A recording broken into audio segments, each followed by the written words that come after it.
Hey traders, I'm glad you're here today. No trades for me today. The pre-market was looking a little iffy. NBEV had some pre-market volume. AMRN, there would have been a nice buy off the sell-off. Couple opportunities, but I didn't make a trade today. I wanted to go over a lesson. It's called the power of scaling.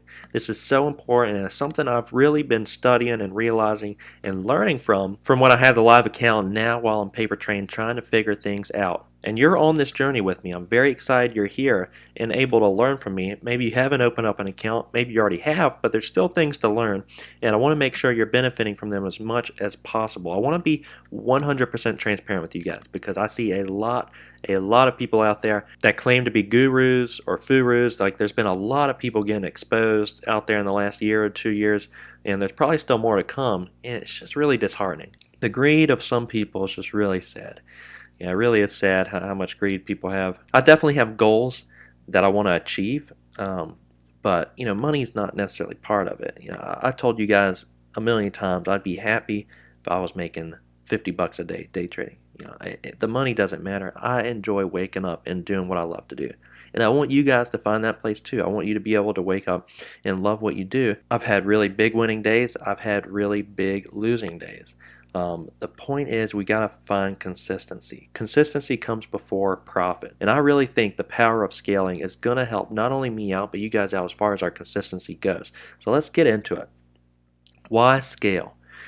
Number one, for me at least, this suppresses emotions. When I get in with full size on a trade, my emotions are all over the place. A full size for me would be 1,000 shares.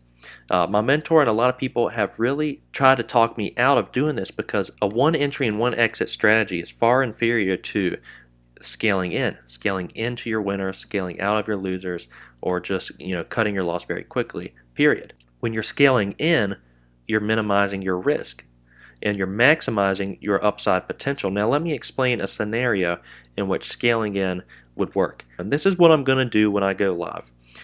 This is where I was messing up some. I was averaging down. I was making a lot of bad mistakes. I did not make it TD when I grew from 1,500 to 5,000. I did not make these mistakes. So I got to go back to the drawing board, figure out what was I doing wrong, what was I doing right, and really learn from that. And this is what I was doing right at TD. I was always cutting my losses quickly.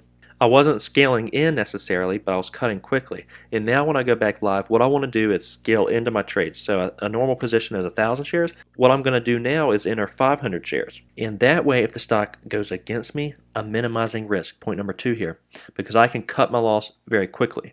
I cut it if it works against me, and I have half my share size, so I'm losing a lot less than I would otherwise. But if the stock does work for me, work in my favor, I start adding to that position.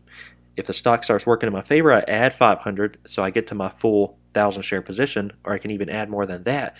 And essentially the stop after that, the mental stop I would have is, my average position. So I would be cutting at break even.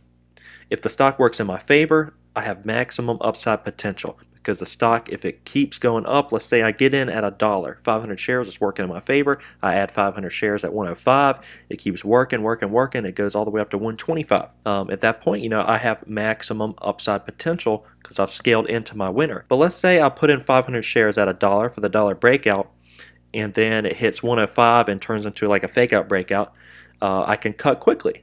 I cut at 95, 6, 7 cents. I'm down 15, 20, 25 bucks. That's nothing. 1,000 shares on a dollar stock, I know is not a lot, but at the same time, you're risking very little and you're allowing for maximum upside potential. So on that trade, I would be risking 20 bucks for a $200 type of trade. For a $200 type of trade, that's like 10 to 1 risk reward. That's a very, very good risk reward, and that is the power of scaling. Where I went wrong. So I want you guys to learn from my mistakes. I want you to benefit from them because I don't want to see you go through what I went through. Stop trying to be like others. When I opened up a CMAG account, I noticed that some people were having very good success as far as averaging down onto their positions.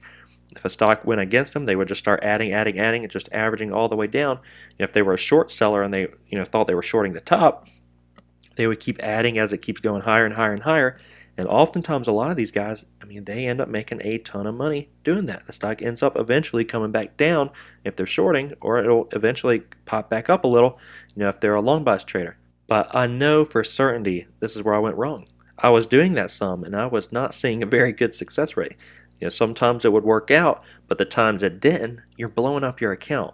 Is it really worth it, especially for those of us that don't have large accounts, to be averaging down like that, risking blowing up your entire account? No, it's not worth it. And I was losing big time. I was having really big losses because I saw other people succeeding at it, and I said, okay, well, let me do it.